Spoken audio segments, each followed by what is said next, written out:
let's talk about common actor problem number 2. How do you feel about your auditions these days?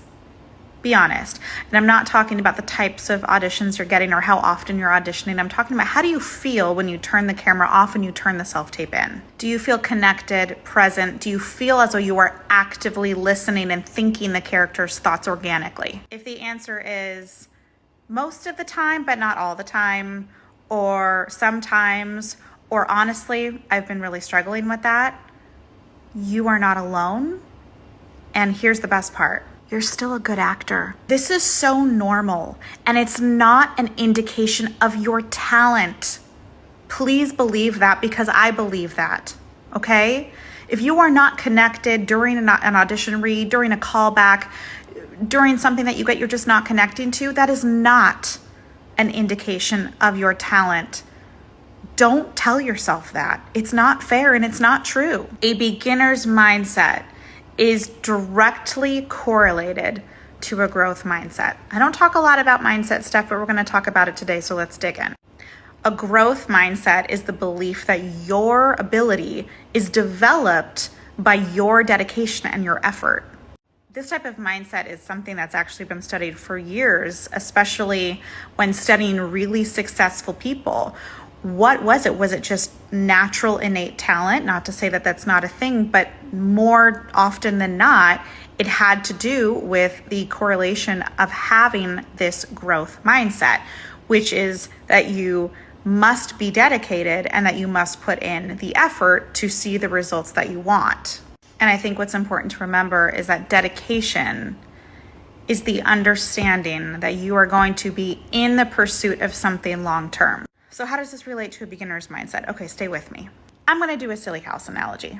To build a house, you first need to lay down a foundation, right? Years go by, the house seems to be pretty well built. It's functional, multiple families live in it. There doesn't seem to be an actual issue. It's doing what it's intended to do, be a house. After a while, you start to notice some issues. Maybe there's some creak in the floors, you notice a soft spot, things start to roll, things like that. The foundation seems to be a little shaky. So you fix it.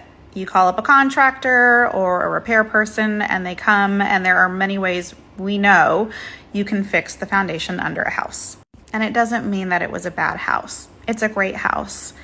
It had a foundation, and the foundation just needed to be repaired for it to be the best house it can possibly be.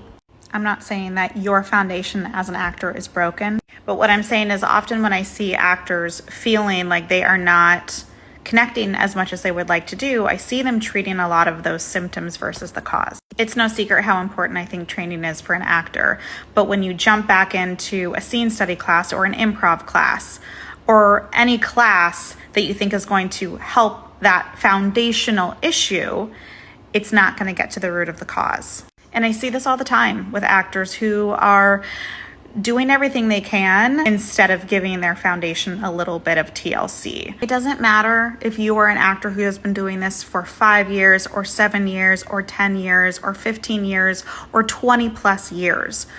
Going back with a beginner's mindset, jumping back into a foundations class or a technique class, knowing what you already know about acting with the experiences that you have lived through as an actor is going to be life-changing. Can you imagine going back to college with the knowledge that you have about the world and your life now, how much more effective that education could probably be as a wiser, older, more educated version of yourself? And so I'm curious if this is you and you've tried this and you've gone back to a foundations class years later, tell me, how did it help you? What did you learn? And how did it change your acting? And more specifically with your auditions?